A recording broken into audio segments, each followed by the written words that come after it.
Our intentions tonight, I think, are twofold. One, we want to create a safe space that is open to diverse perspectives, opinions, inquiry. That's one intention, and that we do it with respect and with a welcoming and sort of safe perspective. The other intention, I think, is that the conversation doesn't end tonight in Farnsworth Pavilion. We hope that this conversation will inspire you all to seek out diverse perspectives, to challenge your own assumptions and assumptions that your peers might have about some of these issues, and to start sharing your stories, to share your personal narrative about how some of these issues have impacted you. So, without further ado, I will pass it over to our moderator for the evening, Mr. Donald Bowers. He's class of 91, and he's also the current Association of Rice Alumni Board President. So again, welcome. We're so happy that you're here, and I hope you really enjoy this conversation. Donald.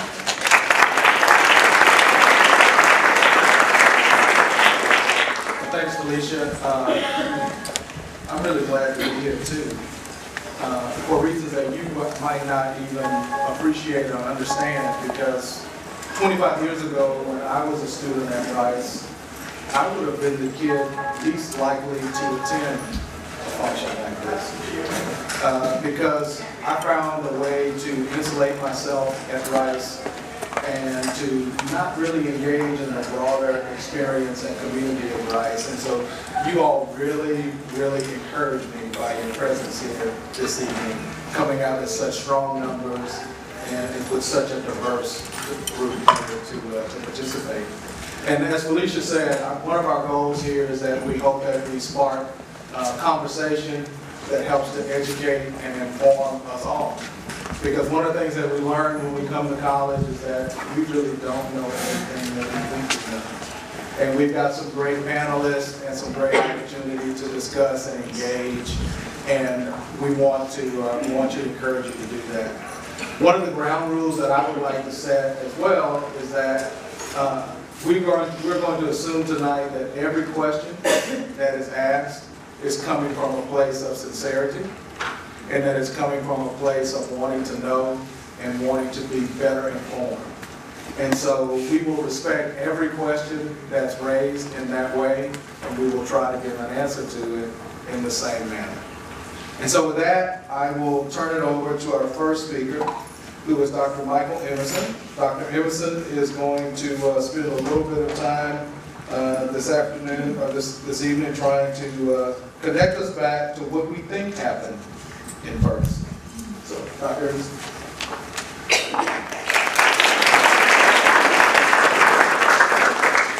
All right, thank you, and I appreciate that you're all here. We thought we should start with just a clear statement as best we can of what we think actually happened based on reports. So to make sure that I get that right, I have taken my notes down and I'm going to share that because we want to make sure we're starting at the same place. So, Michael Ferguson, a black teenager, unarmed, who was shot and killed Saturday, August 9th, about a month and a half ago now, by Officer Darren Wilson, who's a police officer in Ferguson, Missouri, which is a suburb of St. Louis. It's a suburb that in 2010 was 67% black, which is a dramatic change from 1990, 20 years earlier, when it was 75% white. It really is just black and white. There's only 1 or so percent Hispanic, 1% Asian. So what actually is the report of what happened? Michael Wilson and a companion of his were stopped by the officer for, and this is the official recording of what it was, because they were walking down the street blocking traffic.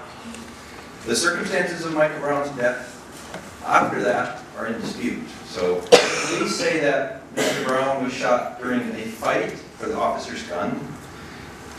Some witnesses say that Mr. Brown's hands were in the air when the last of the several shots was fired.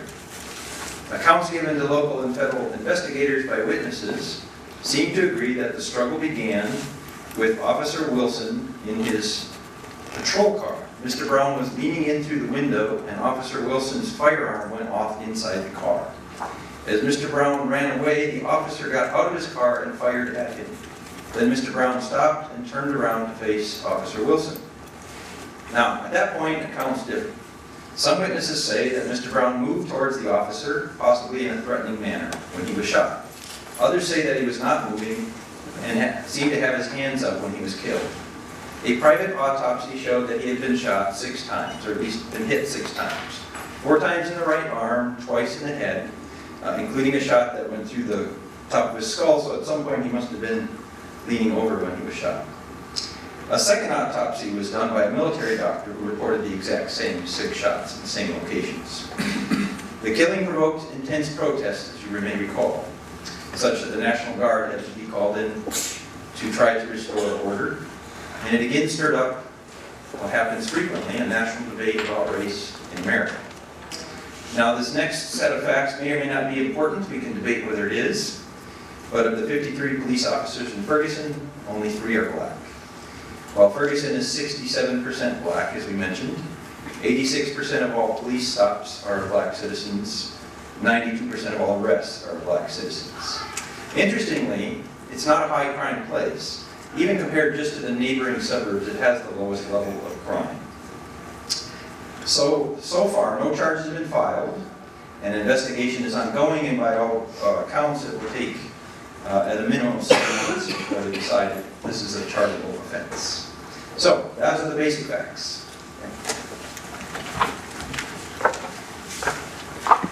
Thank you for that.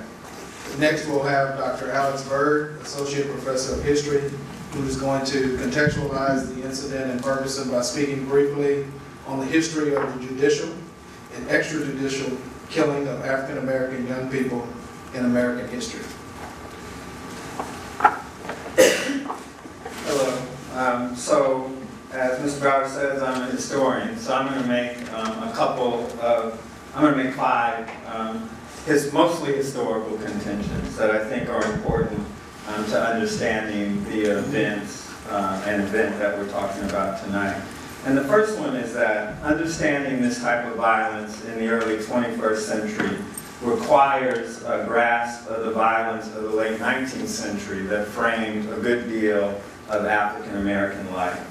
And so I guess what I'm trying to say is that the methods of social control and the violence meted out to so-called new Negroes in the late 19th century is of a kind of similar type of violence that is often meted out to African Americans now. I don't think that 2014 in this context is a new era. This is not something new, and to understand it, we need to understand its longevity.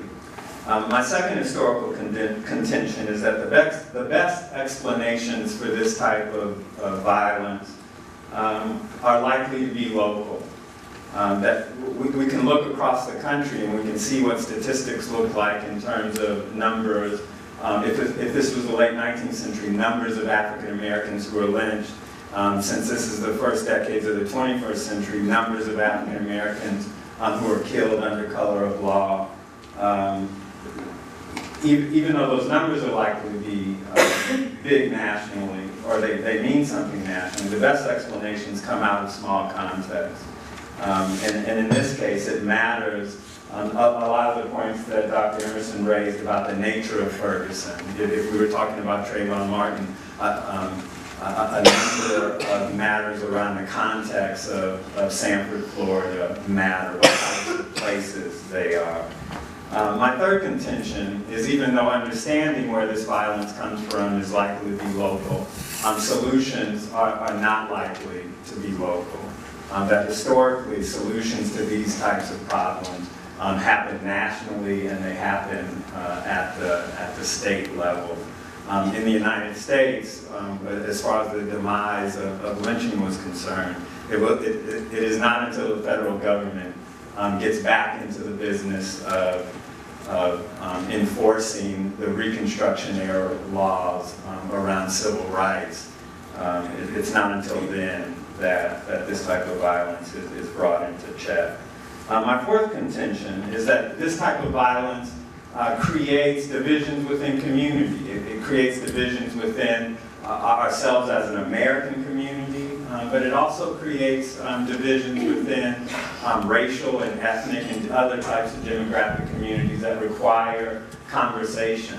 As a historian, a quick example, some of the saddest, now I'm editorializing, some of the saddest documents that I read from the late 19th century and from the early 20th century come from African American preachers, for example, talking about violence against young black men and saying things like, well, if we can just get black men under control, then we can bring the levels of violence against them down. If black men would stop stealing, stop raping, then there wouldn't be lynching. So I'm quoting, I'm sort of quoting, this isn't my position, but I'm saying that this is the type of division that these type of incidents inspire. My last contention is that research matters. If you see this as a problem, then your life as a student, there are lots of ways to address it, but your life as a student can be one solution. There's a reason that we know about the number of police stops that happen around the country that are directed toward African Americans and the number that are directed toward whites and others is because we have laws that require the collection of that type of data. And that type of data is available to you. And even though there are all kinds of ways to be an activist around these issues, there are some really important ways to be scholar activists around these issues. And that's taking advantage of the data that we have on these issues and finding out by the studying of that data where these problems come from.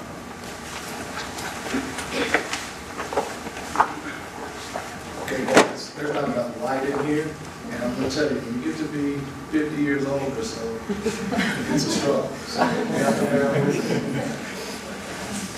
Thank you, Alex. Next, we'll have Jennifer Brader. She's Associate Professor of Sociology, and she's going to talk about police violence on African American and Latinos. And she may even spend a little bit of time talking about what this means for what it means for parents as they educate their children on how to act when they're stopped by the police.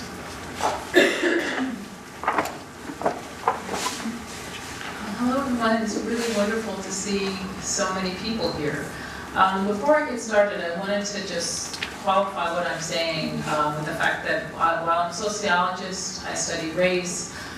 This is not an area of research for me, and I think it's important to note that because part of what I think Alex and Michael, part of what they were saying is in terms of how powerful it is also testimony of, again, how large of an issue race is. We can talk about race in a variety of facets, and this is one of those facets. And we need more people. We definitely need more scholar activists.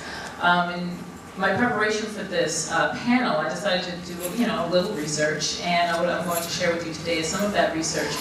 But I noticed there wasn't a whole lot published on this, which I think is really telling, that this is a kind of new facet, although historically it's not new, but our understanding of these shootings and the ways in which we need to study them and the kinds of data we need to marshal to study them well is relatively new. And so I want you to bear that in mind in terms of how is the newness of this kind of affecting how we understand it and ultimately how we interpret it. So where I started from, in terms of thinking about what I wanted to share with you on this panel is thinking about whether or not the issues of Michael Brown or the kind of incident of Michael Brown can be considered an isolated case. And so when I started thinking about when I started thinking, I'm a singer.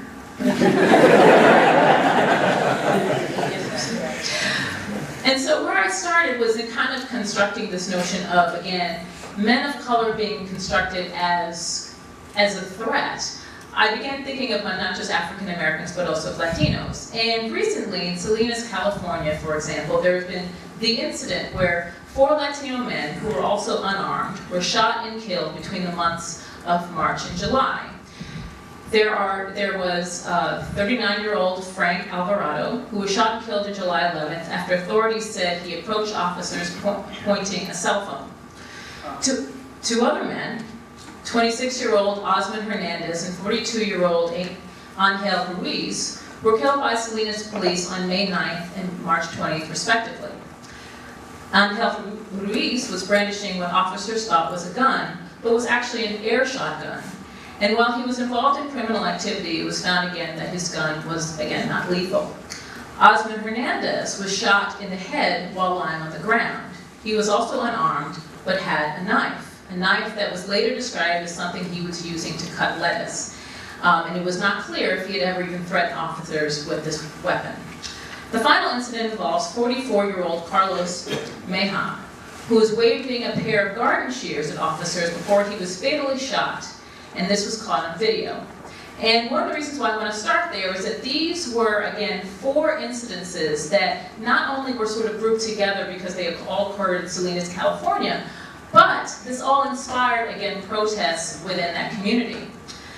These again have sort of obviously soured community relations between the police officers and the residents for a community that had described itself as a salad bowl of the world, which is sort of like a melting pot, but it's a salad bowl.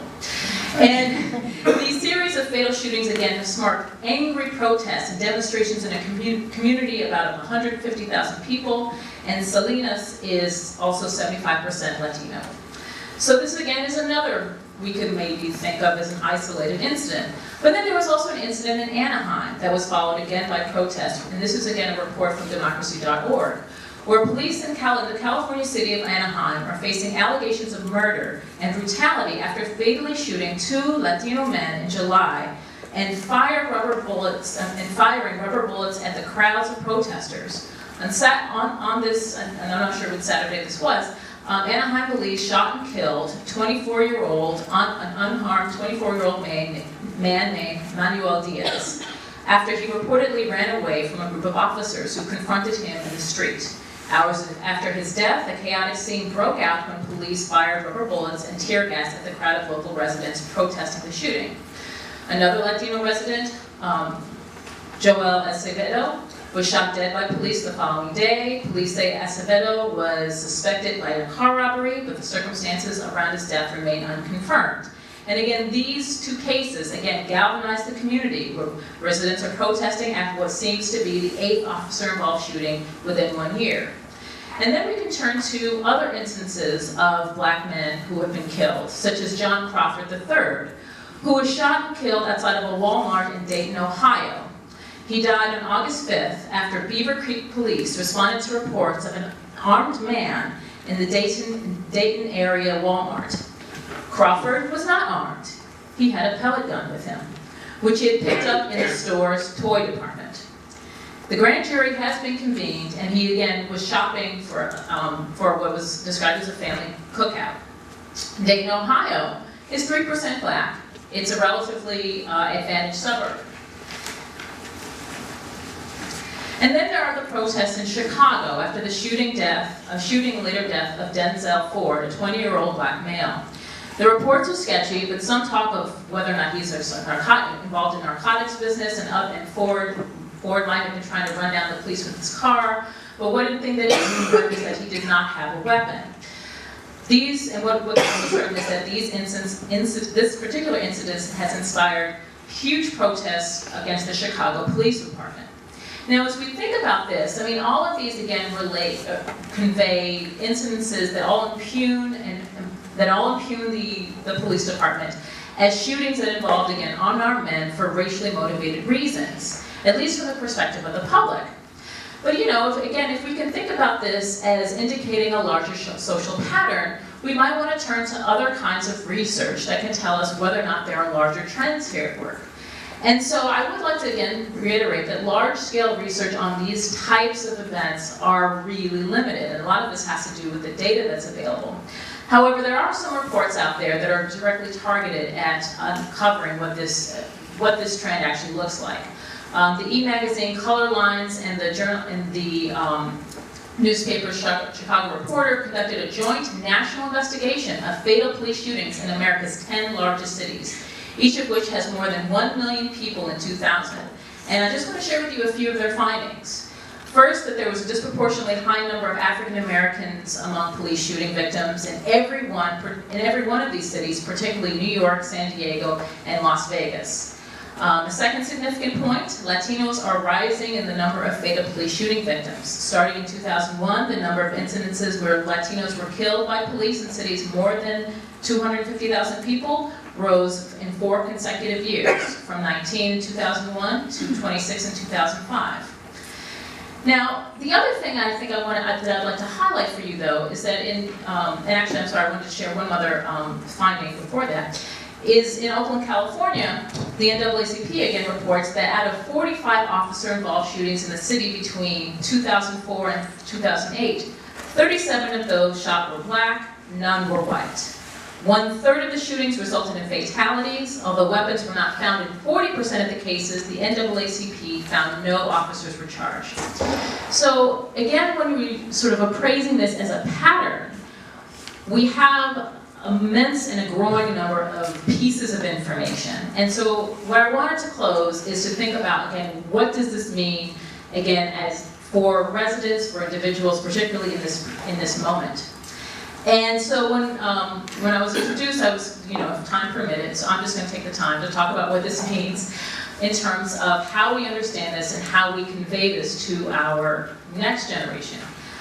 And so where I'd like to close is to talk about part of what this is carrying on, again, is a sense of implied threat that can be found in, let's say, the ways parents are talking to their children. And so this is a piece of a New York Times article that was written around the incidents involving Abner Louima.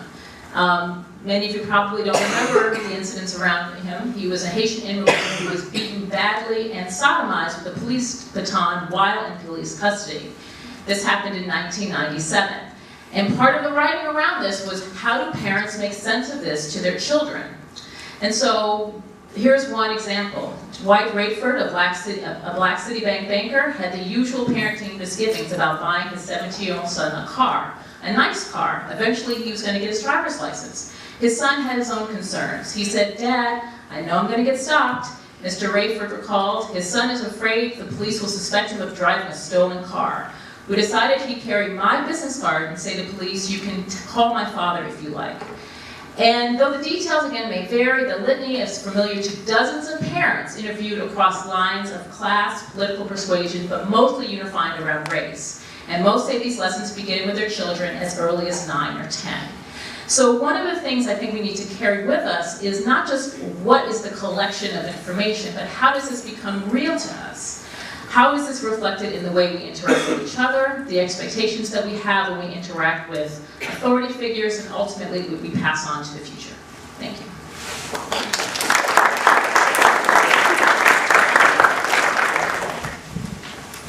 One of the statistics that was shared with me is that in America, 737 of every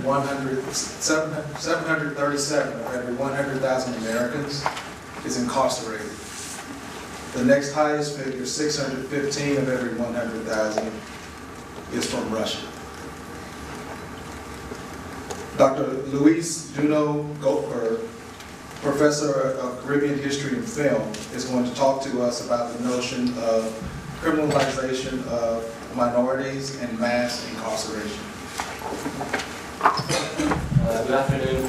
Again, I want to reiterate that I'm really happy to see so many people here addressing and ready to talk about this topic that is so pressing. My area of expertise is Latin American and Caribbean studies, so I'm not a US scholar, but I think I can contribute to this conversation from a kind of party perspective. Sadly, one of the things that I see that we share, even though race relations are slightly different in Latin America and the Caribbean, we do share some legacies of plantation society. And one of those is continuous criminalization of social groups that have been exploited and oppressed over the years. I would like to just mention a couple of personal anecdotes. As someone who's not from here, you couldn't tell that from my accent. And the first one is something that happened when I was in grad school. My dad came to visit me in Pittsburgh, and we were boarding a bus, and my dad was much darker than me. I board the bus, nothing happens, he boards the bus and has a conversation with the bus driver, and suddenly I saw my dad being exposed to the most demeaning and insulting thing that I've ever seen. Happily, the people in the back of the bus responded the way they should have. A big discussion happened in the bus and they fought back because this man was being basically insulted in racial terms. The second experience that I had here in the States happened actually to myself. And it wasn't connected to race necessarily, but more like to ethnicity. It happened on a trip to New Mexico. We were driving with my daughter and my wife was Anglo-American. And in that occasion, there was a road stop and La Migra was there. You know what La Migra is? La Migra was there and stopped us. And of course I opened my mouth. The treatment changed immediately. And again, it was shocking. I've never been treated like that. My daughter was also puzzled by her dad being treated like that. It's just say that I, for a moment, didn't think I was going to come back to Houston. So those were two experiences that stayed with me. And I guess I'm talking from those experiences and also from my own research on race relations in Latin America and the Caribbean. I specialize in violence and politics. That's what I study. So we work in urban violence and prisons and how criminal life is organized and politicized. That's the kind of thing I do research on. So with that introduction, let me just ask you, and I know the answer is obvious because we are all here. Does everyone think here that we are all equal in the eyes of the law? And I use that word eyes because I'm interested in the way we see things. I also work on visual culture. It's obvious that we're not all treated or seen equally in front of the law, and the Ferguson events, the crimes that took place in Ferguson attest to that. One of the things that is related to this is the topic of racial profiling. And I will talk for a minute about that. But let me remind you another case that hit close to home. The case of Beluga Band, an artist in residence in the Houston Art League, who was staying with a host in River Oaks. Did people read about that? Yeah. Some people. So as some of you know, she was hosted in River Oaks and decided to take the bus and the Westheimer bus to come here to Rice. He was stopped. He didn't have the right answers for the police officer, and she was detained. So she was detained for what reason? She was detained, as some newspaper titles say, because she was black while walking in River Oaks. So let me just also mention some statistics that are, for me, as someone who works in prisons, are telling. And again, I want to emphasize that the racialization of crime is something that sadly we don't be sharing in Latin America. But here in the States, where the African American population constitutes about 12–13% of the population, half of the inmate population is African American. And 40% or 42% of the death row residents are African American. Another piece of statistics that I found troubling was from a research that took place in Georgia, gathering data from 1970 to 2000, and was studying who received death penalty. And at least in this particular research showed that 20% of black killers of white people, 22% received death sentences compared to 3% of white people who killed blacks. All of these statistics or experiences that I'm sharing with you are part of the same phenomenon. That when it becomes exacerbated, it means in criminal acts like the murder of Brown in Ferguson or Trayvon Martin in Miami. All of this is connected to what we know as the criminalization of certain communities. And again, racial profiling plays a very important role in this phenomenon.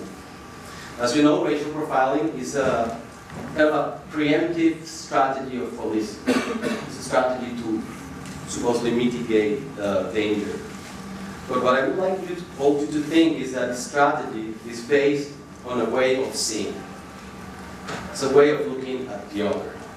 It rests in a visual regime. There is a series of cultural representations and discourses that fit into that and construct that way of seeing the other that is supposed to be the criminal. That way of seeing functions in the following way. It doesn't require that an individual commit a criminal act before you bring that individual in front of the law.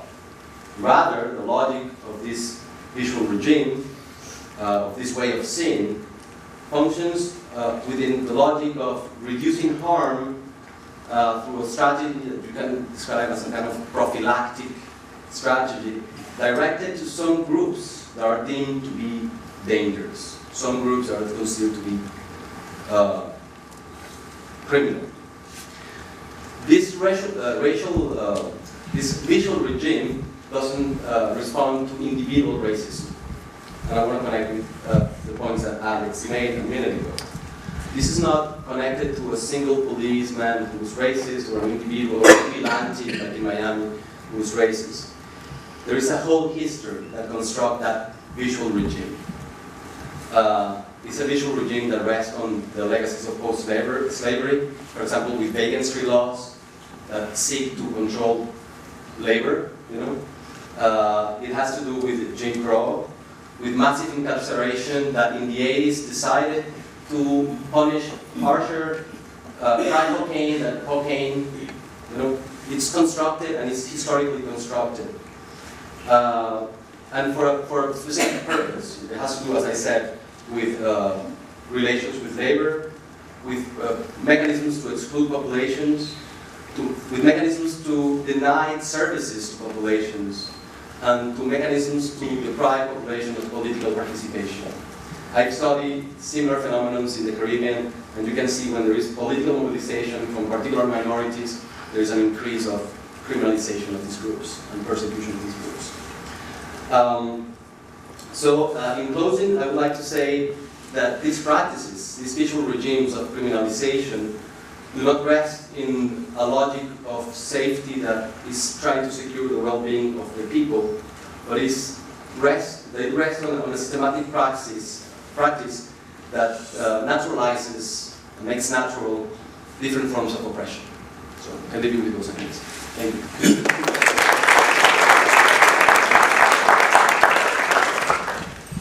When we sent out the flyer, one of the questions that was raised was, Ferguson, could it happen at Rice? Just by the mere fact that you all are here leads me to believe that this is an environment where that can happen.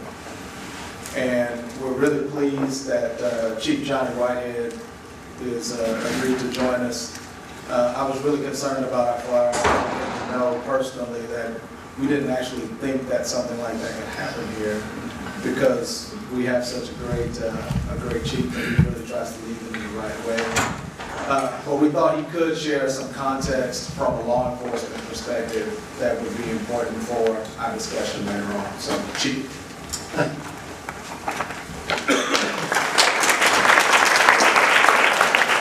Good evening, everyone. So my fellow panelists, they had these typed research-based comments. I was invited this afternoon, so I put my thoughts down on a notepad. But these are issues that I've been thinking about for a long time. I think most of you know that I'm the chief of police. I've been in law enforcement for over 30 years. I grew up in Baltimore. This is my 4th police department. I've worked in Baltimore City, Baltimore County Police Department. I served as a peace officer in the state of Massachusetts and now here in Texas. And we've been dealing with racial tensions between law enforcement community my entire career, long before I got into law enforcement. Some of it is because of things that law enforcement has done in terms of how it's treated the community. Some of it are some incidents that may have happened in the community. Some of it is because people are frustrated with other agencies or with government in general, and law enforcement is the face of government, and we get the brunt of the frustration sometimes. Racial profiling still exists in my business. There's over 900,000 law enforcement officers in this country, probably 20,000+ law enforcement agencies. I think most of the 900,000 cops go to work and they do a good job. They really care about their community. But still, these cases that we keep hearing about, they're troubling. Some of it is because of biases. Some of it, frankly, is because police departments have done some poor recruitment of their officers. Some of it is poor training. Some of it is lack of equipment. I have 4 openings. We have 31 police officer positions here at RUPD. I have 4 openings. Over the past several months, nearly 100 people have applied. I've gone through every one of those applications, identified only 25 to 30 people that we will even interview. And after interviewing those folks, there are a handful that we decided to continue in the process and do background investigations on. So far, I've only identified 1 candidate that I'm comfortable with hiring. And it's because of the nature of this job, you've got to be careful with the people you hire. And despite this careful hiring and screening, the psychological evaluations, the background investigations, the training, we do the best to put a professional officer out there on the street. Sometimes officers, they don't get it right. Some of it is because of fear. Some of it, again, is because of lack of training. Some of it's because of a lack of accountability on the part of police departments and management in terms of taking action when officers do involved in wrongdoing. Sometimes, like I said, it's training. So there are a lot of reasons for these things for happening. Again, some of it is because of biases. I'm not immune to it. I remember I came up through the ranks in the Baltimore County Police Department. I actually retired from there as the rank of colonel. I remember I was a precinct commander, a captain in charge of a police station with about 100 officers. And I went shopping for a toy for my son in a department store. And I noticed in the periphery of someone who obviously was store security watching me. He actually had a walkie-talkie and was watching me. I looked and I noticed that it was one of my officers that worked for me. He didn't recognize me out of uniform. I'm like, I don't believe this. And I walked up to the officer. I didn't confront him in terms of what he was doing. He just didn't recognize me, or I don't know, but when you're black or Hispanic or some other ethnicity, you wonder, is it because of race? I simply walked up to him and said hello, and he was actually shocked that it was me, and it was all sir, yes sir, and all that good stuff. So, it still continues. Law enforcement has done a lot to try and address it. When I was in Maryland, there was a lot of coverage of the Maryland State Police and its car stops. They were being accused of racial profiling, stopping folks on the highways, Hispanics and blacks. And there were lawsuits because of those cases. A lot of police departments around the country have implemented audio and video recording of car stops. So here at RUPD, we have in-car cameras in our cars. And the officers know that the cameras are there and the cameras are rolling. So it does make you aware and careful. And in addition to that, states have passed laws requiring police departments to record their car stops and street encounters in terms of the racial makeup of the stops. We do that here at RUPD in Texas. Law enforcement agencies are required to provide the Texas Commission on Law Enforcement their racial profiling data. Because we are a private police department, we don't fall under the statute. When I first came here, I tried to give them the data anyway, they wouldn't accept it. But we maintain the data, we review it periodically to see if there are any trends in terms of the makeup of people that are being stopped by our officers. I'm not going to comment on the Ferguson case in terms of who was right or who was wrong. I'm one of those that learned a long time ago not to make judgments based on press events or coverage of an event. People just have to be patient. I know it's easy for me to say be patient, especially the folks in Ferguson. But I think we have to let these investigations take their course and find out what really happened. It's been my experience that people will say one thing to a reporter and something else when they're under oath in front of a grand jury. So I think these investigations are important. I know people are frustrated and wondering why the officer hasn't been charged and that sort of thing. And it is unique when a police officer is charged with a crime because of the amount of responsibility we're given. There are some extra precautions and things that are taken in terms of investigating police officers when they're accused of wrongdoing. But I think at the end of the day that there will be some accountability. We'll see. I'm looking forward to some questions. Talk about prevention. One thing I will suggest at the risk of being accused of blaming a victim, but I think there's some things that we can do when we have an encounter with a police officer in terms of how we react. You know, police officers, if you encounter a police officer in a car stop, a street encounter, you immediately cop an attitude or drop the F-bomb on a police officer. He or she is going to immediately think, what am I dealing with here? Am I in danger here? So what I'm suggesting is make sure that you're doing everything to keep the encounter safe as well. And if you haven't seen it, there's this video by Flex Your Rights, Know Your Rights. It's on YouTube, where it talks about your rights when you encounter a law enforcement officer in terms of how to say no to a search, how to question an officer, how to respond. And it's up to you. At the end of the day, you have a choice on how you want to respond to an officer. I'm not expecting people to give up their rights or lower their dignity, but if you come at a police officer in an aggressive manner, just know that there could be consequences. So I encourage you to think about that. And you know, if you're pulled over by a police officer, remain calm.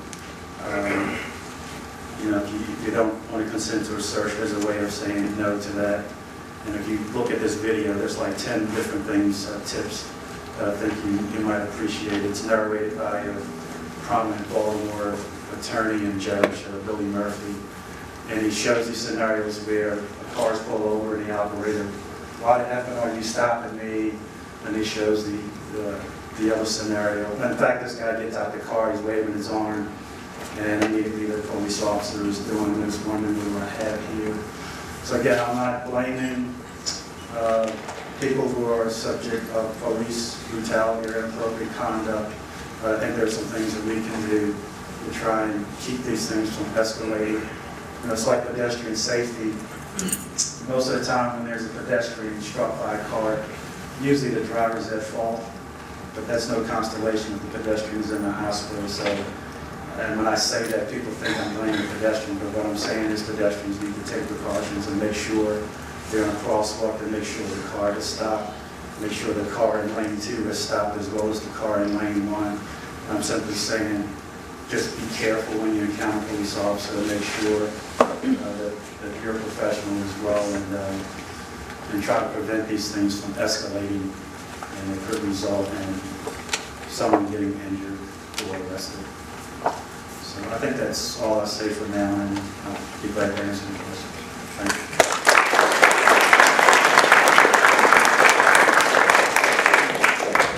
So we've heard from our faculty members and we've heard from our chief.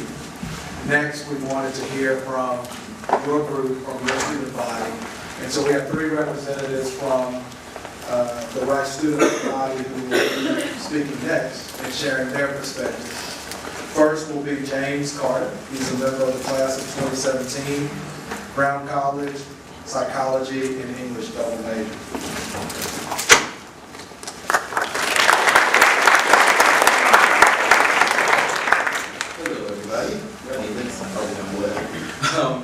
So I'm glad to see a lot of people here that I know. It makes me really happy that you guys all came out. It also makes me really nervous, so bear with me. One of the many reasons I decided to be a part of this panel is to offer my perspective as a black male student. I know we have black men on the panel, but I think it's interesting to have a perspective from someone around your age who kind of understands from a different viewpoint what's happening. Anyone who knows me, and like I said, a lot of you probably do, knows that I am extremely proud to be black. That is one of my, I'm like, yeah, black, oh, I'm so happy to be black. That's probably the first thing people see about me, and that's one of the first things I will tell you about myself. It's like, yeah, I'm black. I know you see it, but I'm really happy about it, and I'll tell you. I will. But in recent years, it's also made me, being black has also been something that has scared me a lot. With what happened with Trayvon Martin and now it's happening with Michael Brown, it scares me that I can step outside my home or at least my parents too a lot, and not come back because there's some miscommunication or some misrepresentation that whether I made it or whether someone else understood it to be something it's not could result in me losing my life. So that's something that has really hit home for me recently, just looking at the things that have happened. Also, I thought an interesting anecdote that I was thinking about when everyone else was talking was that my dad got pulled over, and I was in the car with him a couple of years ago for speeding, and it was a black officer. When he pulled up to the car, he asked for insurance and driver's license. And my dad looks at him and goes, okay, I'm gonna reach into my glove compartment and get my insurance. That's it. And he and the black cop immediately, like on cue, both start laughing. And I'm like, why is this funny?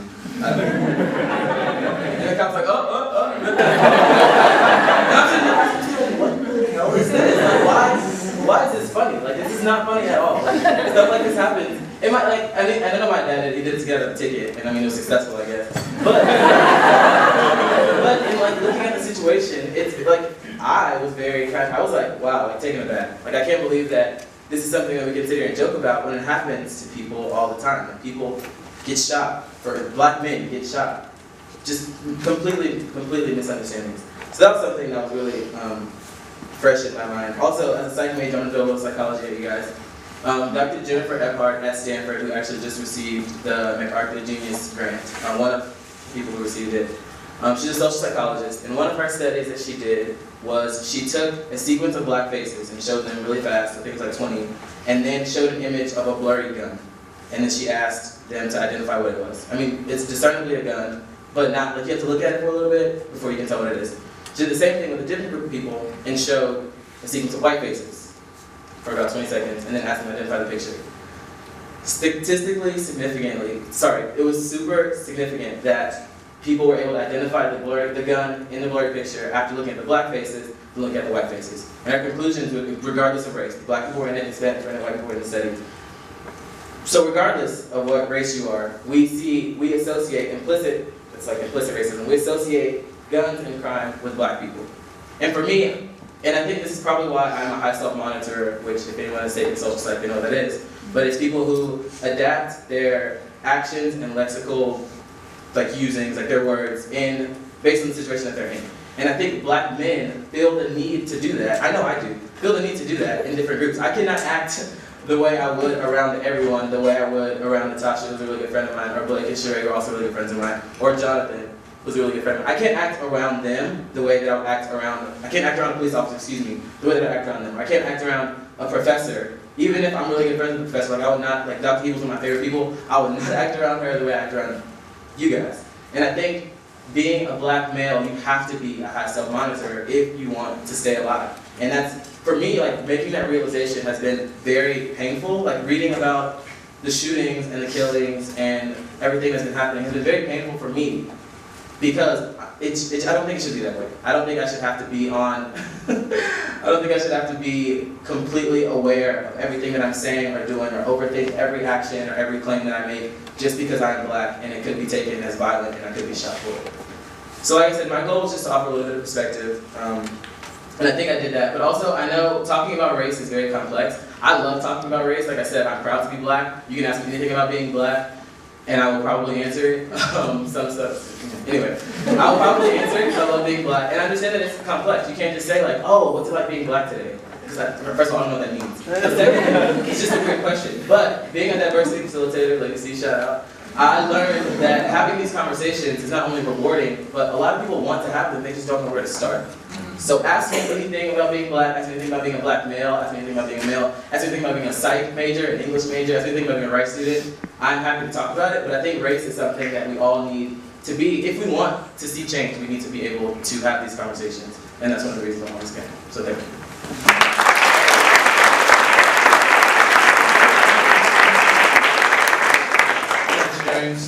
Next up is Michelle Pham. She's class of 2015, Sociology and Study of Women, Gender, and Sexuality, double thing.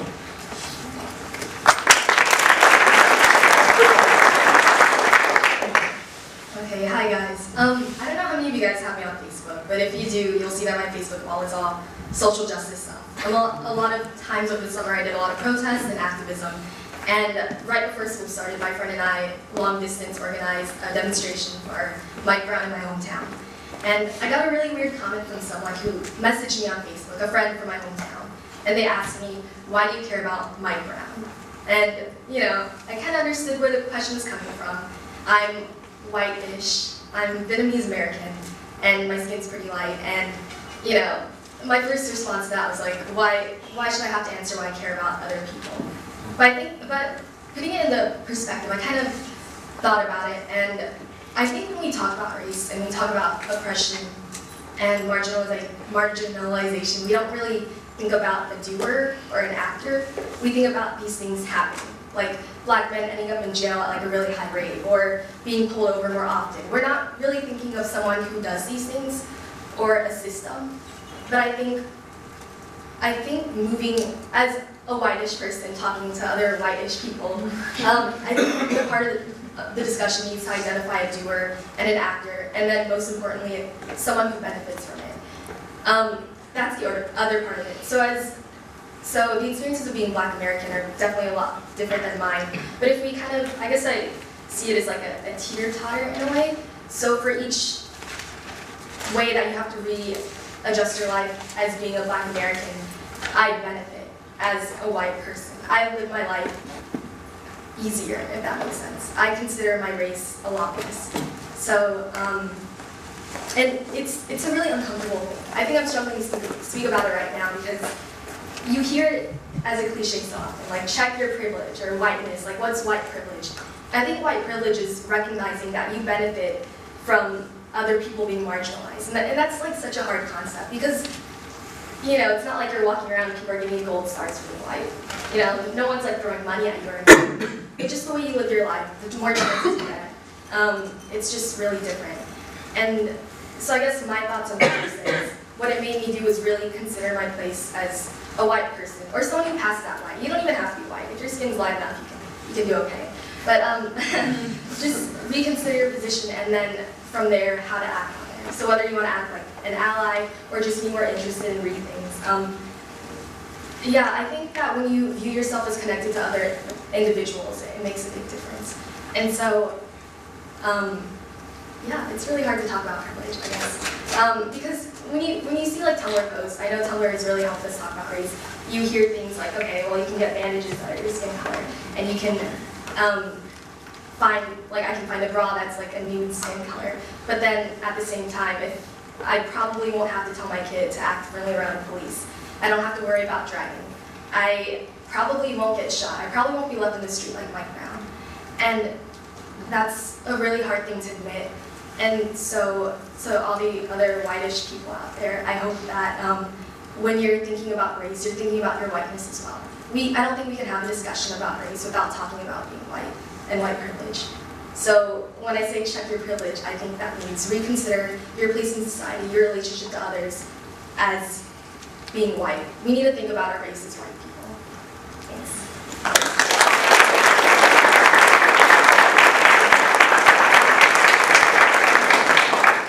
And our final speaker before we go into the question portion is Abraham Eunice, a junior sociology major. Abraham. So first I just want to thank all the other speakers who were incredibly eloquent. I hope I can be as eloquent. First I just wanted to share a story, something that happened to me recently that I feel like relates to what we've been talking about with Ferguson and other issues. So I live off campus here, I'm a junior, and so I take the metro home a lot of days to go to my house. And so maybe a week or two ago, I took the metro home, and I got off at the metro stop, the HCC stop, and I was walking. And the street was pretty deserted, there were hardly any people, there were no cars. And so I had my backpack on, I was listening to music, feeling kind of adventurous, and so I just kind of am jaywalking. I'm in the middle of the street basically, and I'm just walking with my backpack. And there's no one around, and then out of nowhere, a cop car just kind of pulls up and clearly sees me jaywalking. And so I'm I don't know. So I walk to the side of the road, cop car drives by, doesn't stop, doesn't do anything. And so I've been following the events in Ferguson for most of the summer up until now, and reading a lot about it, and I guess it really made me stop and think, because I was that's exactly what happened to Michael Brown. So let's forget about how many times he was shot, or where he was standing, or all these other, let's just think about the fact that the whole reason why this happened was because him and his friend were walking in the middle of the street, just like me. And so, as a white, or as Michelle was saying, as a white enough person, it made me think, how often does someone like me who's white think about that? Something that I don't even think about that I think is just funny, or that I don't think about the consequences of for a Black or Hispanic person could mean being harassed, could mean being stopped, could mean being killed. In many instances, And so I feel like the biggest issue here, whenever we talk about Ferguson or similar things, is that we're not having a bigger conversation. And it reminded me of 2 years ago with Trayvon Martin, because there was a lot of talking about it happening at my high school. My high school had a lot of racial tension. And a friend of mine, she's black, but she told me, you know, Abraham, like, it's really sad, like what happened to Trayvon, but what's sadder to me is that how many more times is this gonna have to happen? How many more, like, black boys and brown boys are gonna have to die before we actually, like, realize that this isn't about a bad cop, this isn't about a bad apple. This is about a system that is built around ensuring these kind of results will continue to happen unless we do something about it.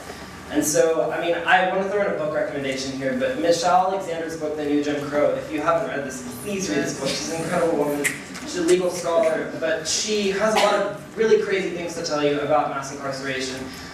The U.S. currently imprisons a higher percentage of black men than South Africa did at the height of apartheid. Like, that's crazy. A black child born today is less likely to be raised by both parents than a black child born in slavery. That's insane. You know, like, so there's a way bigger conversation that needs to be happening here. Why are so many black and brown men being jailed? Like, why is it that when they get out of prison, they have almost no chance of starting over because of what goes on their record? You know, there's so many things that we don't think about, but this is an issue that's very relevant. And so I often hear, like, white friends of mine or privileged friends of mine saying, like, well, like, you know, racism still exists, but, like, you know, like, it's almost over, you know? Like, I don't know, like, not in those terms, but, like, basically in, like, similar terms, and I'm just like, you know, like, the era we live in, it's a much more subliminal kind of racism. It's a kind of racism that allows us to label someone a criminal for not even doing something that is, like, that big of a crime, and then like, them not having any worth because of it. It's because of profiling and all these other things we've been talking about. But the most important thing I think we need to take away from this is, let's stop focusing on just these little details about where was he standing, what happened, and let's actually, like, the next time something like this happens, which God forbid it does, but it probably will, and let's start having a bigger conversation about why this continues to happen and what we can do to stop this. Thank you.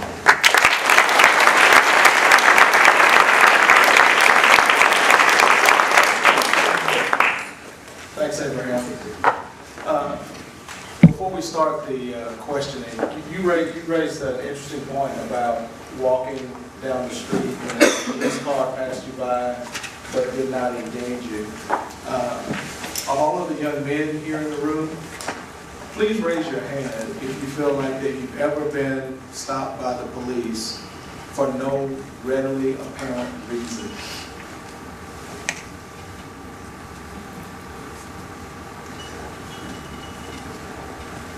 Raise your hand if you know a young man who has been stopped by the police for no apparent reason. Keep your hand up if that young man was not black or brown. I think that says a lot about our society, right? And so we're going to open it up for you now to ask questions. We hope that the information has set your minds in working. I'm not sure, Felicia, are we going to do a microphone or how are we going to? If you can hear, if you can just stand. Stand up and speak louder. And if your question is addressed to one of our panelists specifically, please let us know which one, and we will ask that our panelists to respond. Yes, ma'am. Tell us your name and your college. Do I get the mic or no?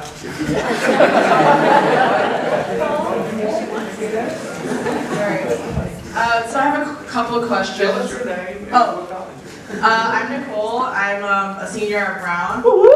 Yeah, well, James, I know James, and he is definitely proud to be black, which is awesome. So I just wanted to address Michelle. I don't know you, but hi. I think we were in the same class last year. I just was curious. I don't know what your cultural heritage is, but I was like kind of interested in the notion that you identified as white-ish. Are you full Asian American? Yeah, my mom's half white. Oh. Born and raised in Vietnam. Okay. I'm the president of Asian Pacific American Student Alliance here, and we do a lot of advocacy on social justice issues and just events raising awareness about issues that specifically affect Asian Americans, but also all people of color and all marginalized communities.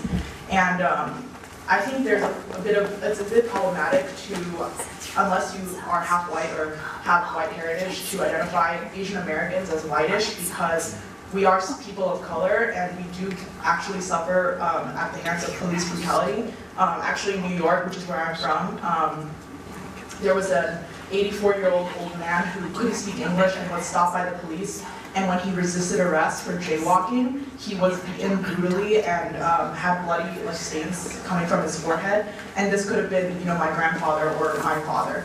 And Southeast Asians, LGBTQ, Asian Americans, and Muslims, especially, and South Asians, especially after 9/11, have been stopped by the police or been suffered extra surveillance at the hands of law enforcement because of the events of 9/11. And so I don't think Asian Americans can, obviously we do not face the threat of our lives being lost at the hands of the police as Latinos and Blacks, but I think we cannot really identify with white privilege specifically, because I think that while we might benefit from white supremacy and anti-Blackness, I don't think that we can, I think we have a choice as to where we stand on this issue and whether we're going to take the side of white supremacy and anti-Blackness, or if we're going to stand against that and stand with other people of color in terms of these issues. The other question I had was, so Chief Whitehead, thank you for being on this panel. I think it's a really interesting perspective that you bring. As one of the members of law enforcement, and I was wondering, you mentioned that individual police officer biases, a couple panelists mentioned this, that individual police officer biases aren't necessarily the problem, it's a strategy that law enforcement is enacting on a prophylaxis against, for reducing harm. And I was wondering what ways of revamping law enforcement as an institution are there to prevent these types of events and incidents from happening on an institutional level?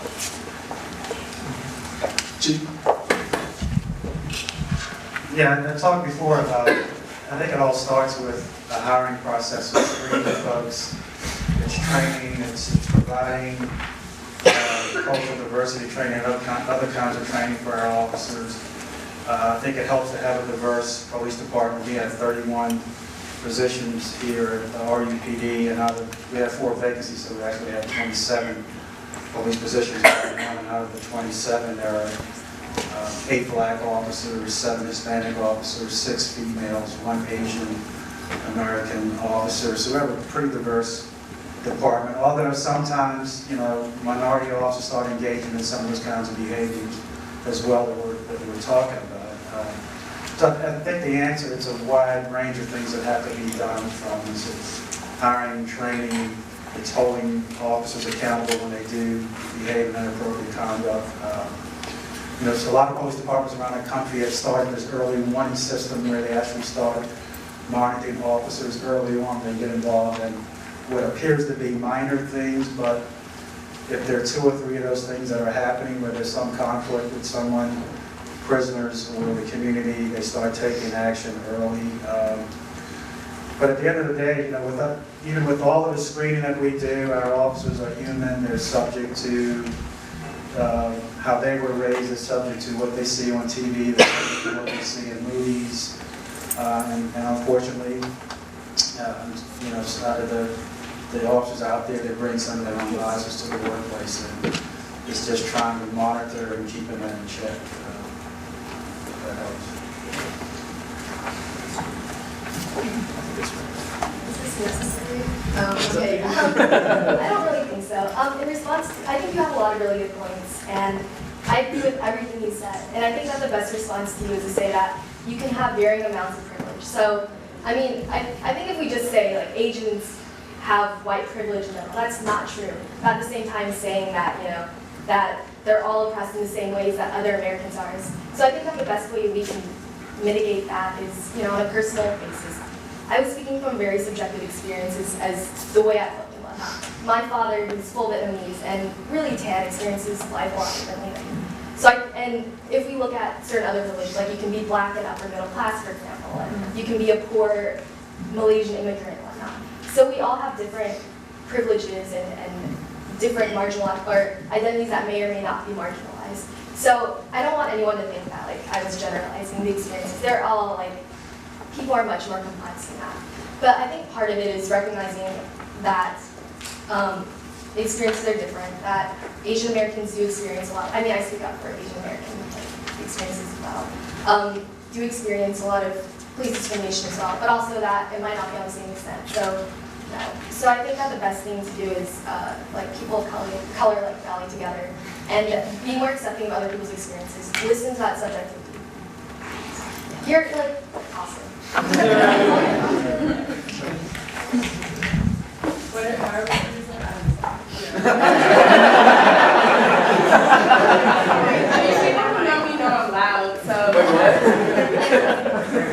Okay, so I guess I'm not loud enough. Well, how are we? Your name and your college major. Okay, so my name is Blake Robinson from Weiss College. I'm a sociology major. So my question is specifically for James, but also to any other panelists who might have experiences with this. I have a 14-year-old brother, and I'm also a writer, and I have written so many poems being very angry about the ways in which that my brother, I'm scared that my brother will end up like Mike Brown, will end up like Trayvon Martin. And I know one thing that was really enlightening for me last year was talking to one of my best friends who's a black male, and about the things that his mother had to teach him about what it means to be a black male. So I was wondering if you might enlighten everybody about, I mean, you don't have to if you don't want to, but I think it's really enlightening to know what are some of the things that you have had to do. Because you talked a little bit about it, but like my friend told me that like there's a certain way he has to be in the elevator, like he can only walk on certain parts of the street. Things like that that maybe people don't know that is systematic that parents have had to teach their children. Thank you. Thanks for the pressure, Blake. I'm sorry. It's fine. So I guess one of the things that my mom has always stressed, I'm also a very loud person. I don't think I need a microphone. Actually, no, I don't need a microphone. It's usually the opposite. People tell me to shut up. But I think one of the key things in self-presentation for me is to keep a level and not aggressive tone. That is not something that I am always aware of.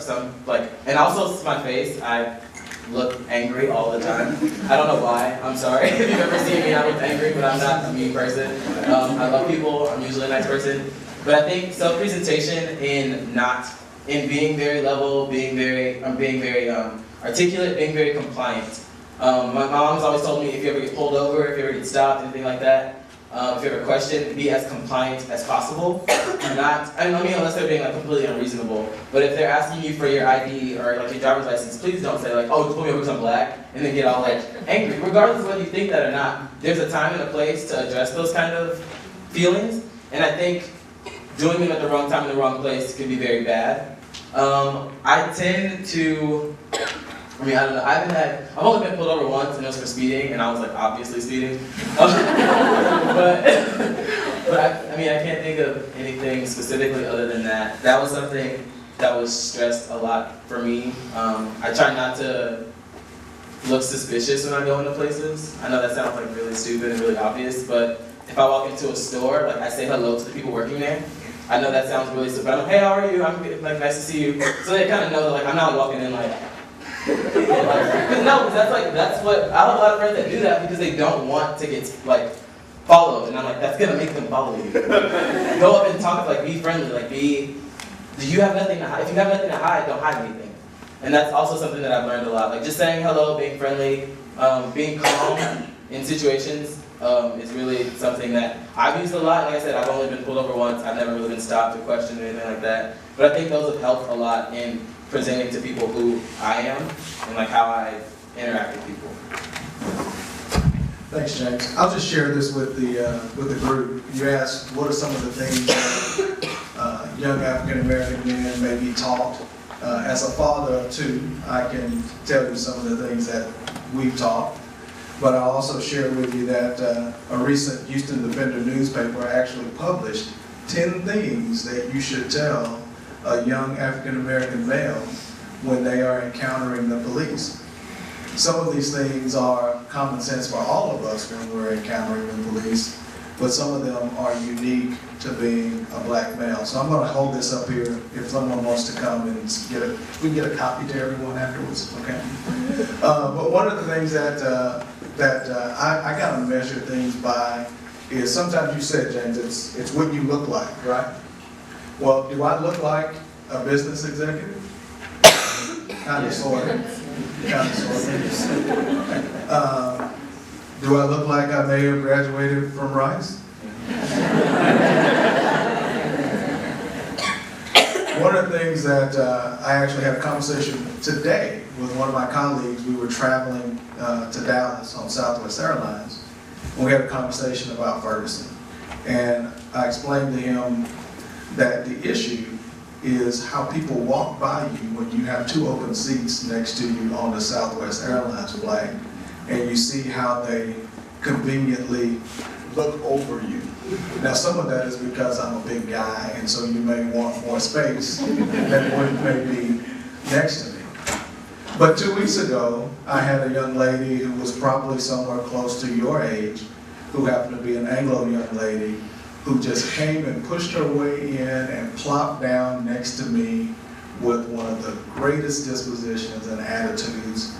And I was like, finally, finally, someone sitting next to me just because it's an open seat and they're not demonstrating fear in their mannerisms. And so that's some of the things that you experience, right? Questions? Yes, ma'am, right here next to Dr. Smith.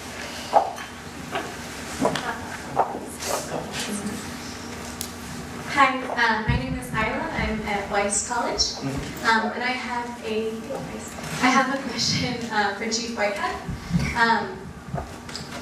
Have you, as a police officer, or your experience in the police force, have you experienced any, or the forces you've worked for, do they employ any type of sensitivity training? And if so, has that been effective?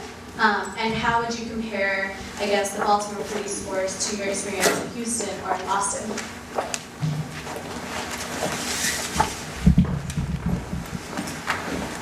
Yeah, I mean, police departments have been providing sensitivity training for years, and I think it works for most officers. They get it, they understand it, but there are some that just don't get it.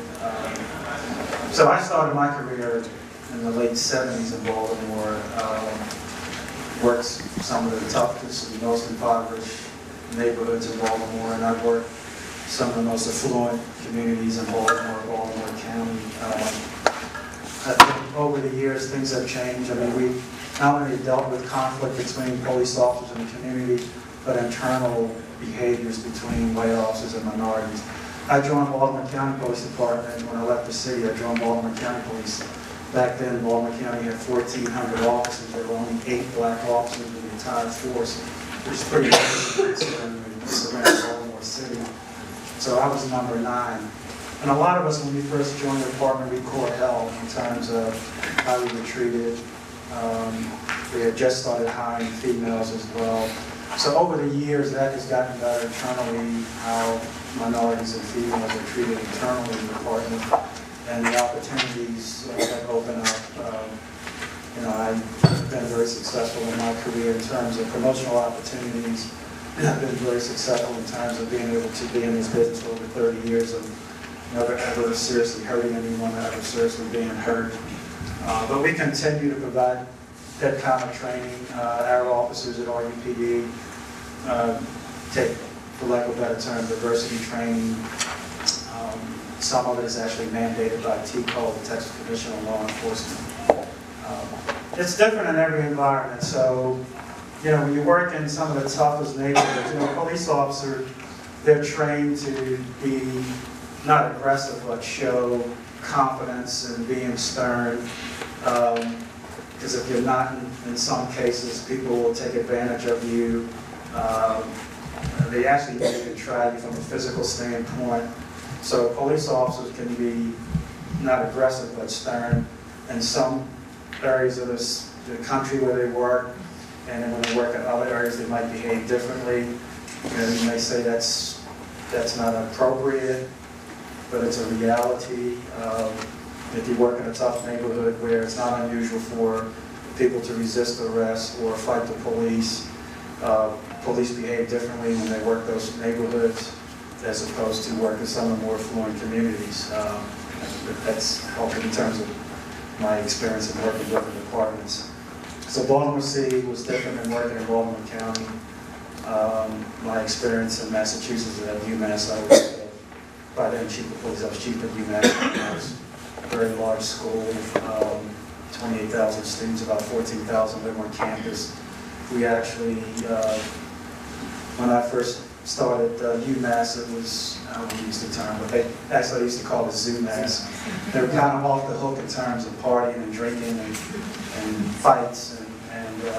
So we actually made quite a few arrests of students at UMass, whereas here at Rice, out of the 130 or so arrests we made last year, the overwhelming majority of people not affiliated with the university. Most of our encounters with students here are referred to the dean's office. So am I answering the question? It's been a different experience. And I think officer behavior is dictated sometimes by where they work. Someone have a question for our professors?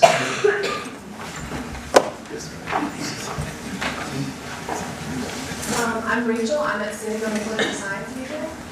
This question is kind of open to the panelists. First off, thank everyone for speaking. It's been really enlightening, really interesting discussion. But I think two institutional factors that are related that we haven't talked about are militarization, increased militarization of the police, and coupled with the war on drugs. And I wonder if anyone wanted to speak as to how those things influence race relations and how it influences specifically. Thank you.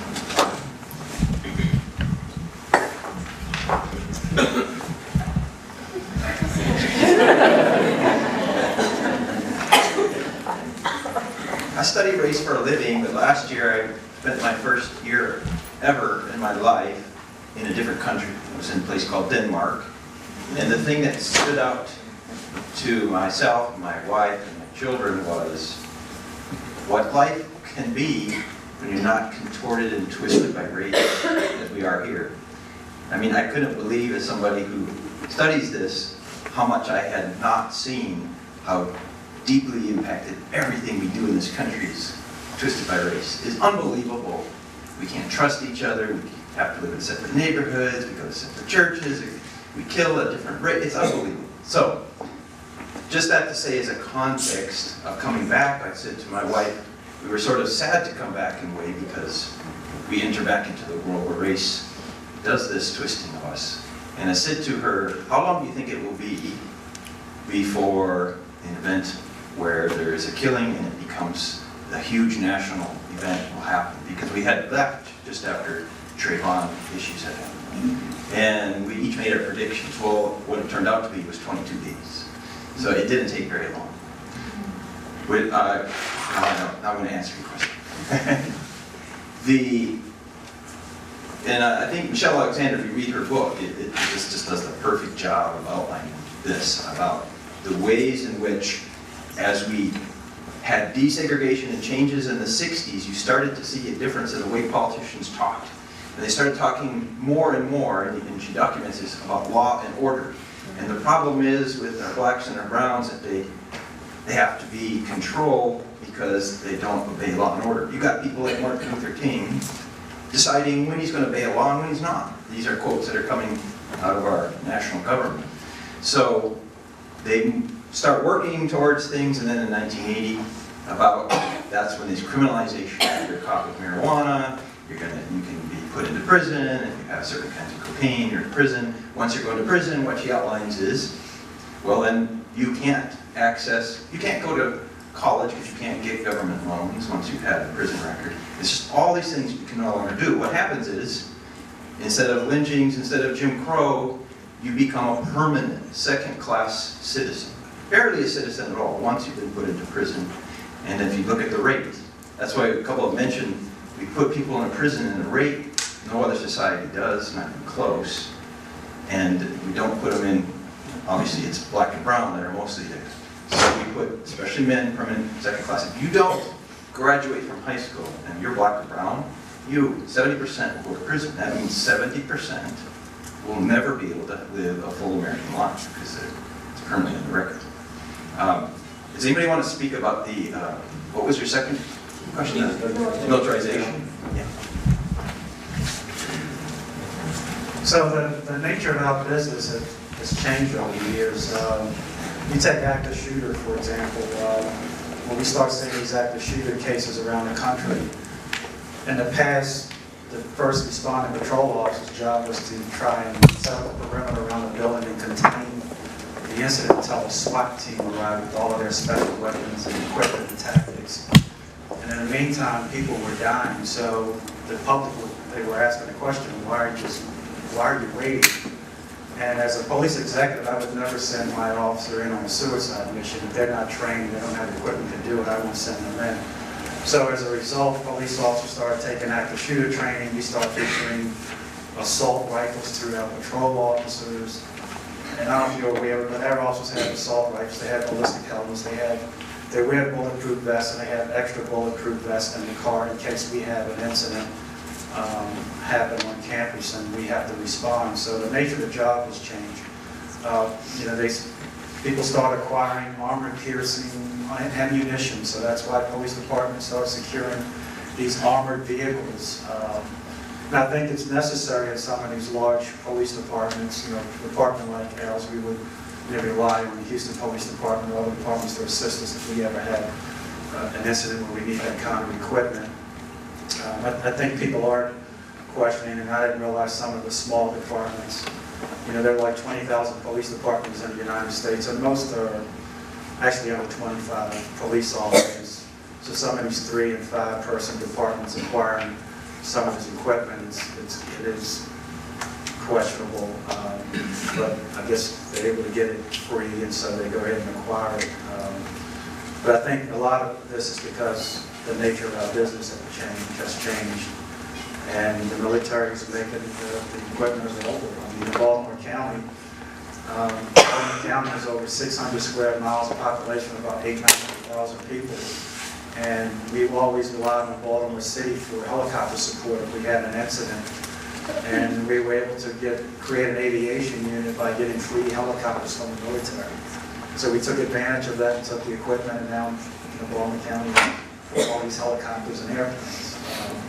It's a large department, but it's getting a little crazy because some of the small departments could probably do the same thing. So I think a combination of this, the nature of business has changed, and it's free. But I do question the wisdom of some of these small departments acquiring some of this crazy equipment. Yeah, I just want to put on the table one small idea, is that the new nature of prison and the militarization of police is part of a system of controlling population.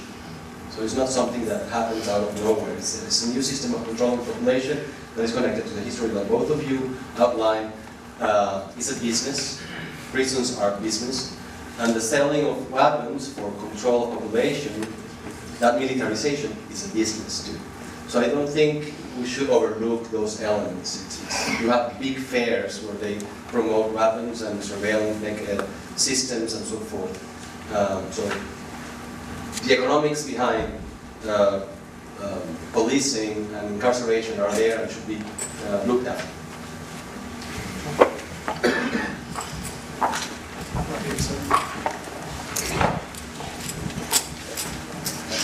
Are we going in a format where it has to be a question or comments also? Well, it needs to be a question. Okay, then I'm going to pass this to someone else.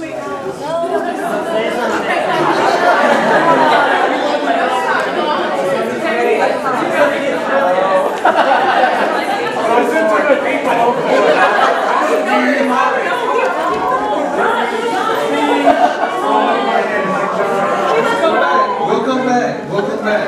We're getting close to the end, so we'll come back. All the way to the back. All the way to the back.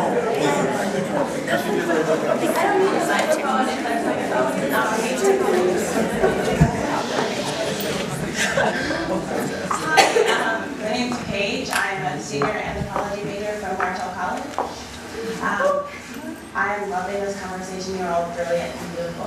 However, I feel like this conversation has been particularly geared toward Black and brown men. I grew up in a house full of Black men. I have 3 brothers and 2 fathers, and so many father figures that I look to. However, I remember growing up and being the oldest child, and my parents always telling their brothers to watch the way that they speak to authority figures, or to be wary when they're walking into stores, or when, or to be wary about any authority figure that they ever encountered, whether it be a teacher or a police officer. They never warned me about that, and I assumed it was because I was being nothing I would ever face as a Black woman. I assumed I was immune, and I didn't think twice when I would walk into Claire's at 13 and be like, oh, this is really cool, but I actually don't want any of it, and then take a deep breath before I walked out without buying anything and think, it's okay, you're cool, you didn't steal anything. They're gonna stare at you, but you didn't do anything wrong. And my question is actually for Dr. Brother. Yes, I'm a sociologist, and as a woman, if you think that this conversation, not just the one we're having in this room, but the ones that we have in hallways and the ones that we have with our parents and the ones that we have on CNN, when we're hearing these conversations about Black and brown men, if it's because they do in fact face more targeted oppression, more targeted racial profiling and police brutality, or if that is implicit of sexism.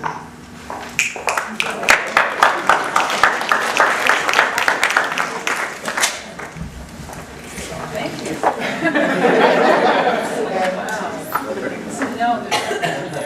Oh, well, first of all, thank you very much for your question, for its dimensions. I think, when I thought this through, the first picture that actually came to my mind, and I feel horrible that I can't remember her name, but the woman the African American woman who was shot by, do you know what I'm talking about? Who was looking. McBride. McBride, thank you. And that's who I'm thinking of right now, where she was a woman who, I believe she was in some kind of car accident and she was just asking for help. And she goes up to this man's house and he assumes that she's a threat and he kills her. And what it says is, yes, we are overly understanding this as a phenomenon of the intersection of race and masculinity to the expense of what it means for Black women. And I think that also is important because it negates the history that Black women have faced in this country in terms of violence. Sexual violence, physical violence, but violence. And it all boils down to not being valued in as many ways and dimensions as you can imagine. But I think it also is a feature of, again, this whole notion of parents interacting with children. What do fathers tell their sons? Well, what are mothers telling their daughters? Or what are fathers telling or not telling their daughters? But I think what we're all telling our kids is, or trying to explain to them, this is what you might encounter, what you should expect, tells them that it's basically their responsibility. And I think that is a tremendous weight for anyone to carry. And it's a tremendous weight for anyone to live with. And it's a tremendous weight that you cannot shoulder without serious consequences. So I'll say that. And the other thing I'll say is that you're right. I mean, the piece of this is that it's all about the value of life. And all of this conversation, although we need to sort of talk about the many ways that race operates as it's seen through gender. So how we understand Black womanhood, Black manhood, Latino womanhood, Latino manhood, the whole spectrum. And it's all different and it's all the same, but it all comes down to whose life is worth valuing. And we learn so many ways, and in ways that you just beautifully kind of laid out, whose life is worth valuing? How much responsibility do I carry if I walk into a restaurant or I walk into a business and I'm looked at, if I'm not seated, if I'm not this, not that? Is it my responsibility when they're not seating me, or if I'm seated next to the kitchen, or whatever?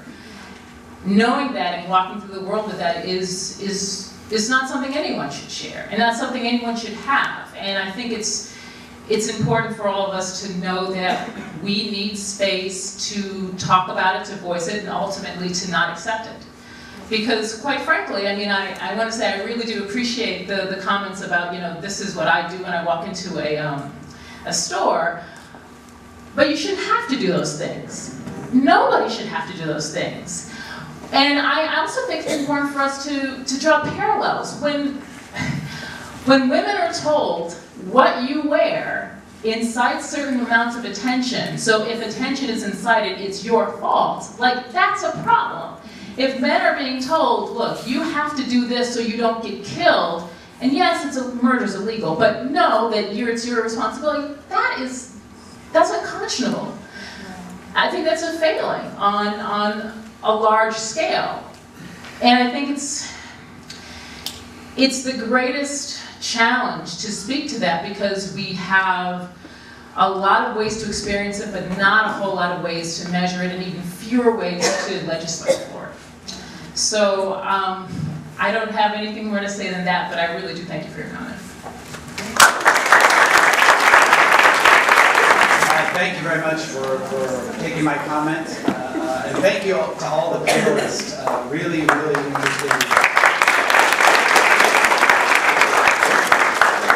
interested in important comments being made. I think a great discussion. I think one of my quick comments, they'll be brief, but they're in the spirit of everything the panelists were saying. But I actually think, in particular, something Abraham said about how to have a sustained and in-depth conversation about this, about the particularities in the case of Ferguson, but also the larger conversation is really important. It's difficult to have, but I think that's the conversation I want to have both today and beyond today. But one thing I thought is in this question is really, I think, an important question about the militarization of police is, Chief, you mentioned about how the job has changed and how there are additional threats and additional dangerous weapons out there, so the job has changed, necessitating some of this militarization. And I think, fair enough, there are cases where people have bulletproof vests and things like that, but I also think, I don't know, I won't speak to the person who asked the question, but what I thought of is another question, or related to the question in your comment, is we also need to be thinking and talking about how the militarization of the police changes the job. How the fact that the police are more well-armed, how that changes how they see the job and what they do, and in particular the interactions between the public that the police are here to serve and protect, right? Not just to watch and arrest, but are here to serve and protect. How that can influence those interactions and how the police see their job and see their citizens when they're more militarized. And then one other very quick comment is in the discussions that have come up about things of how to interact, how citizens should interact and behave when confronted with the police, and also the existence of lists of things that black and brown men should do, that people of color should do, men and women, that economically marginalized people should do to be careful about the police. Like, every friend I have who's black sort of knows these things, right? It's not news to them. For me, what becomes interesting, and the way I took Blake's comment, was actually culturally how we reflect on the fact that these lists and things that one should do to protect themselves exist.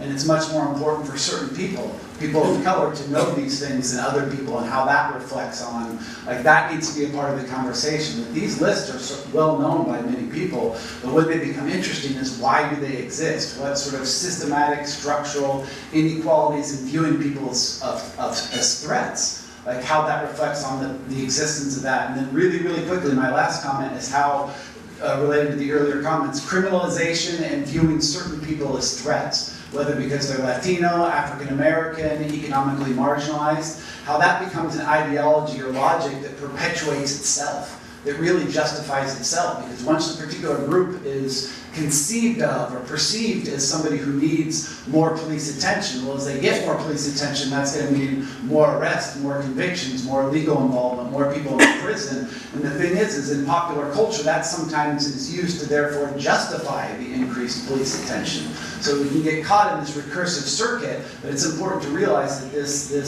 the racism and classism and the systematic prejudice in our criminal justice system that I think we all know exists reproduces itself and almost justifies itself. And I think that part of the discussion needs to be, how do we stop that cycle from continuing? Thank you very much.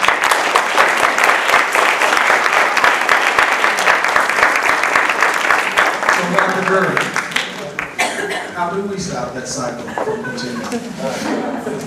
I don't know. I want to talk about, I think, one thing that I see as a positive in my life and my interactions with the police and how I see this continued militarization of the police is threatening that.